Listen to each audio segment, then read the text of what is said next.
Sa paglagay pa lang, ayan na yung effect niya. Madalas ano daw ginagamit ko? Heto lang po. Dahil binabalik nito sa lock of moisture, may iwasan ng dark spot. 1 tablespoon of aloe vera gel contains moisture-locking compound that help hydrate the skin and prevent the dryness. May improve skin tone and reduce the dark spot, especially acne and fade blemishes. And 1 teaspoon almond oil. A numerous benefits for the skin due it rich content of vitamins, fatty acid, and antioxidant. Can help moisturize dry skin, reduce the appearance of stretch mark, especially fine lines and wrinkles, by deeply moisturizing and improving skin elasticity. Help maintain the skin natural barrier, can be used a cleanser or moisturizer to give brightening and glowing skin. Paano ko daw nami-maintain ang kinis at glowing skin sa balat? Heto lang ang madalas kong gamit-gamit. Sobrang nakakatulong na rin to magbigay ng lack of moisture, kinis sa balat at may iwasan ang dark spot. Madalas din naman ako nagkakaroon ng mga pimples pero ito ang nakakatulong para magbigay lightening sa aking kutis. Makinis at kapansin-pansin. Dahil sa dala ng ating ginawa, maganda ang benefits ng almond oil at aloe vera gel.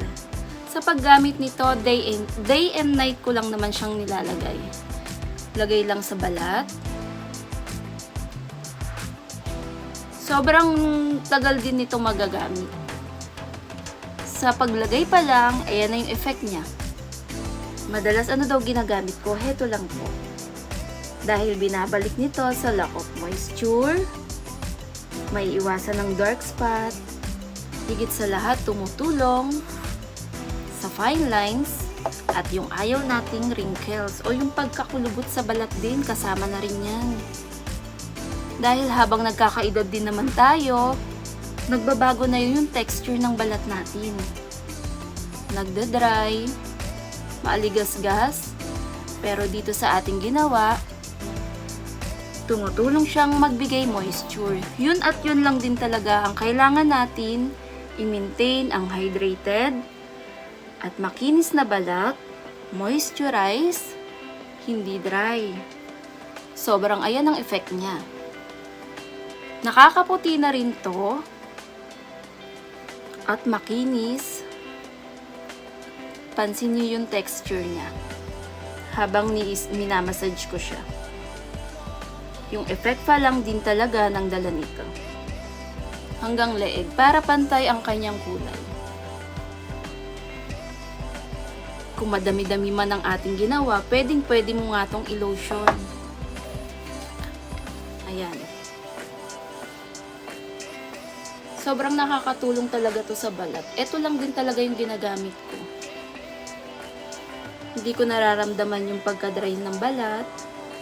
Hindi ako naglo-lotion, pero ito, ginagamit ko siya araw-araw. Ayan, makinis yung effect niya. Sobrang ganda ng dala ng almond oil. Kung wala kayong almond oil, pwedeng optional gumamit kayo ng avocado oil, sunflower oil. Maganda rin ang effect nito sa ating kutis. Heto lang, maganda na siya sa ating kutis. Higit sa lahat, naiwasan nyo yung fine lines, pagkakulubot sa kutis. Ayan.